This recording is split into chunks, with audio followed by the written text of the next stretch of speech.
Alrighty, it's a nice 75 degrees here in Texas in August, so we're doing a maintenance today. Let's get this thing all squared away.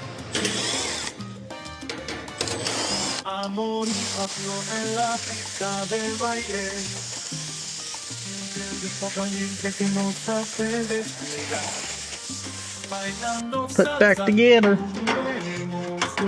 Well. I think we're a little low on refrigerant. What do you guys think? The drain line's clogged up too, but I'm seeing a lot of oil in here. We're just gonna go right here. The coil's leaking. I think the leak's farther back in the coil, but it's this coil that's leaking.